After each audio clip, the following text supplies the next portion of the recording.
Bonjour et bienvenue. Dans cette vidéo, nous allons créer le deuxième formulaire dédié à la création d'une nouvelle facture.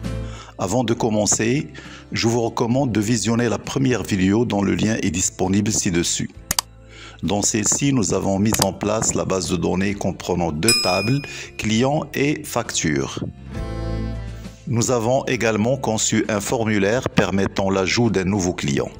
À présent, passons à la création de la nouvelle facture. Alors pour commencer, on va cliquer sur menu créer, après création de formulaire, et là vous avez votre premier formulaire. Vous allez commencer par cliquer sur AA pour pouvoir créer l'étiquette qui contient le titre de ce formulaire. Il s'agit de la création d'une nouvelle facture. Après, vous passez au menu format et vous commencez la mise en forme de ce titre-là. En faisant par exemple augmenter la taille, changer la couleur du texte. Et si vous voulez changer la couleur du fond. Donc cette mise en forme se fait bien sûr selon vos choix et vos préférences. Alors ensuite, on va créer une liste déroulante.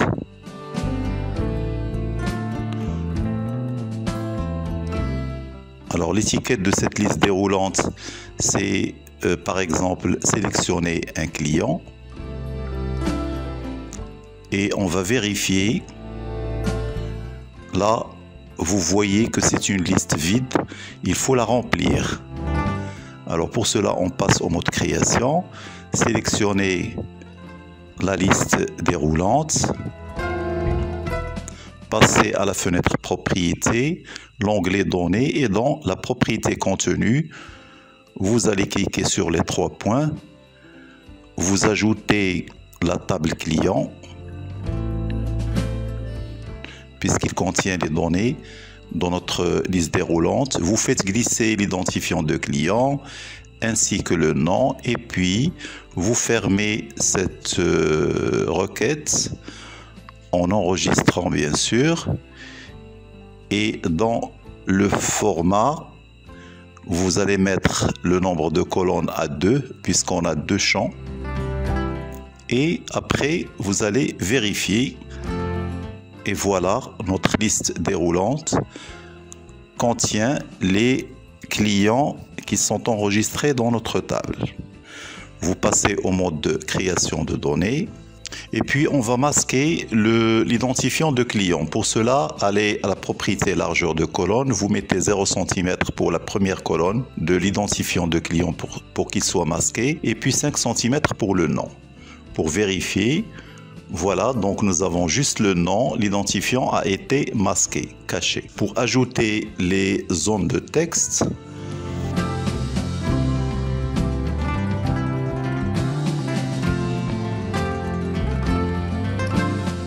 donc il faut d'abord consulter la table facture pour savoir quel est le nombre de ces zones-là. Donc comme vous le voyez, nous avons 5 zones de texte. Alors, on va commencer par la création de la première zone de texte de l'identifiant de client. Vous allez la copier et la coller 3 fois. Et puis, vous allez ajouter pour le statut une liste déroulante. Alors voilà, vous choisissez la liste déroulante, vous allez la dessiner.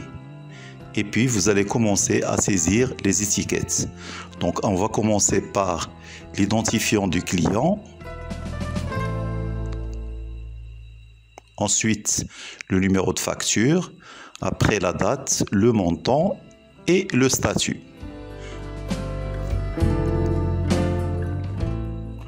Ajoutez un bouton, le bouton enregistrer.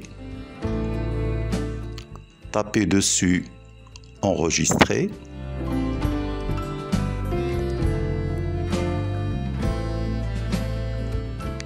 Et puis commencez à mettre en forme votre formulaire en passant à l'onglet format et puis on choisit les couleurs, les tailles et tout ce que vous voulez.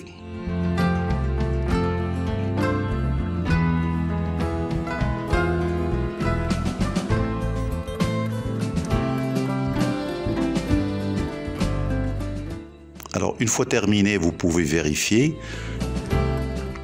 Voilà, donc nous avons plus ou moins présenté notre formulaire. On passe au mode création. Après, on va commencer à nommer ces objets-là. Alors, pour la liste déroulante, on va donner comme nom CMB client, donc toujours dans l'onglet autre. Pour l'identifiant de client, par exemple, on va mettre TXT-ID. Pour le numéro de facture, TXT-ID facture. Alors ces noms-là, ce sont des noms que vous pouvez choisir comme vous voulez.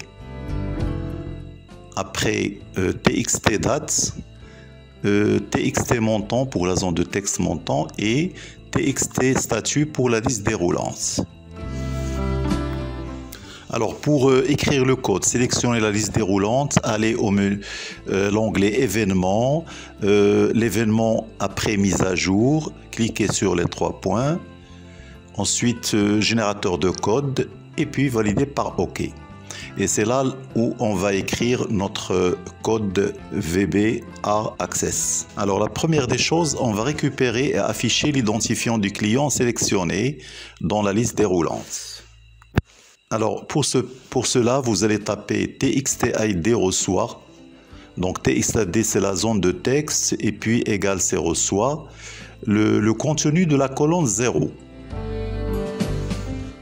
Et si vous voulez vérifier, vous passez au mode formulaire, vous sélectionnez un client, et là, vous voyez, il s'affiche automatiquement.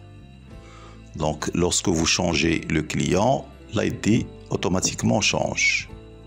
Passer au mode création, on revient à notre procédure et maintenant on va afficher la date du jour. Donc pour cela, vous tapez TXT date reçoit date. Donc date, c'est une fonction qui donne la date du jour actuel. Alors pour vérifier, vous passez à votre formulaire en mode formulaire et là vous allez voir automatiquement jour ou bien la date du jour s'affiche.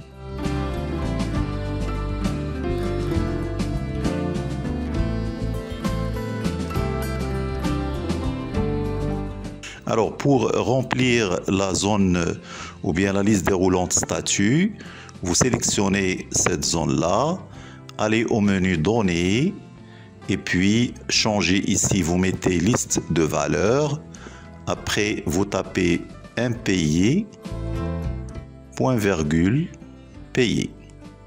Alors ces données-là, ces valeurs-là seront affichées automatiquement dans cette zone de liste déroulante. Alors voilà, alors vous voyez, les deux valeurs sont déjà là dans la liste déroulante statut.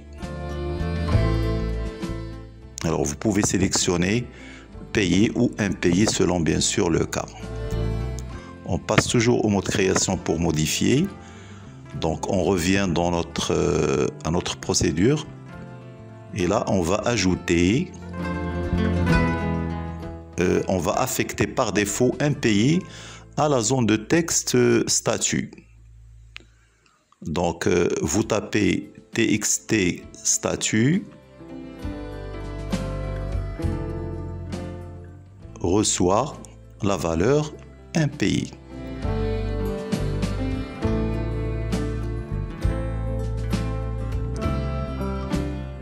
Alors toujours on vérifie, on passe au mode formulaire, on sélectionne un client et là vous voyez, il y a toujours par défaut impayé qui s'affiche dans la zone statut.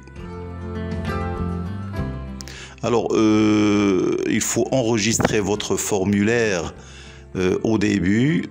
Si jamais il y a une coupure d'électricité, vous risquez de perdre ce formulaire. Donc vous cliquez sur menu enregistrer, vous donnez un nom et vous cliquez sur OK. Et là, notre formulaire a été enregistré.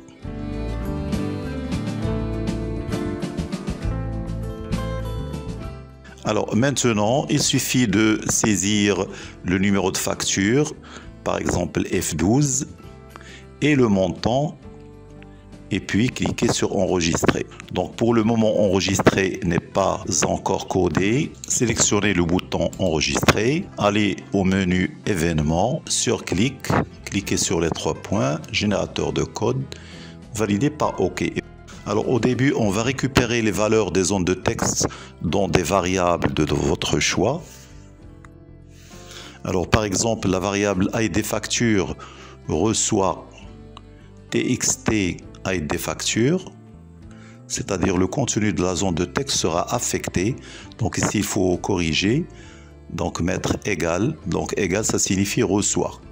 Donc la variable reçoit le contenu de la zone txt ID facture qui se trouve dans le formulaire création de facture. Donc vous pouvez vérifier. Alors revenir à notre procédure. Et puis on va faire la même chose pour l'autre variable. Donc on va la nommer par exemple date facture qui reçoit txt date.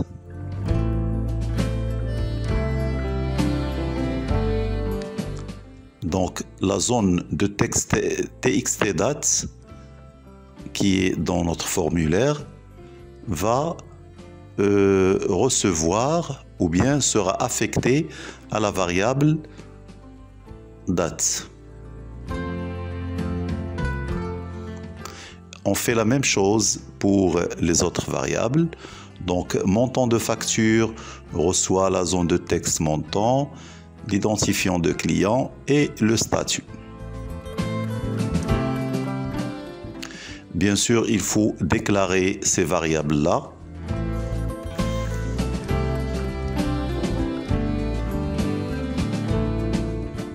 Donc les variables sont identifiant de la facture, la date, le montant, le statut, etc.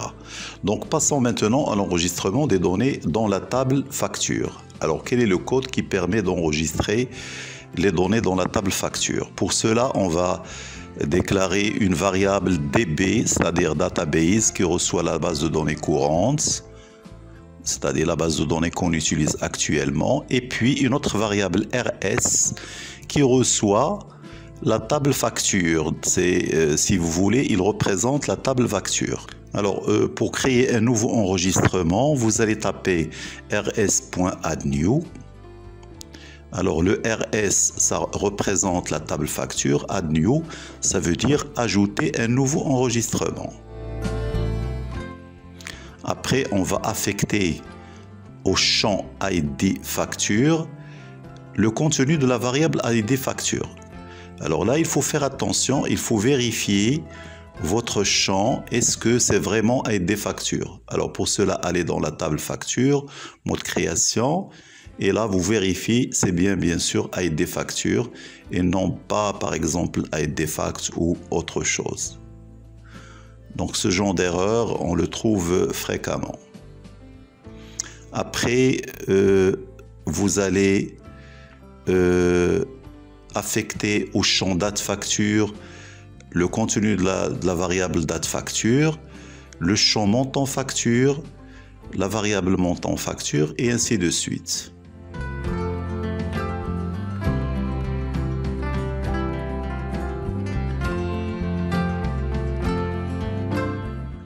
Et pour terminer, bien sûr, pour que ces données-là soient enregistrées vraiment dans la table, on termine par Update qui permet d'enregistrer ces données-là.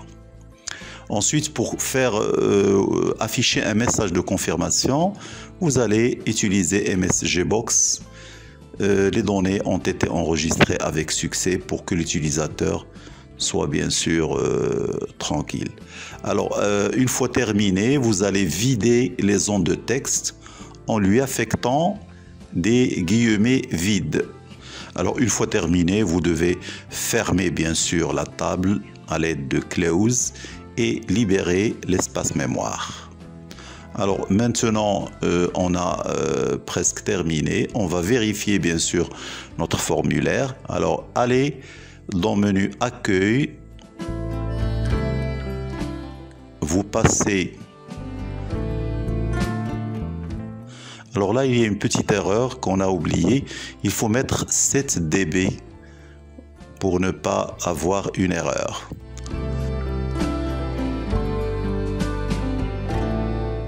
Alors pour vérifier, vous allez sélectionner un client et puis vous ajoutez le numéro de facture. Donc là, il y a la possibilité de l'automatiser. On va la voir dans une autre vidéo.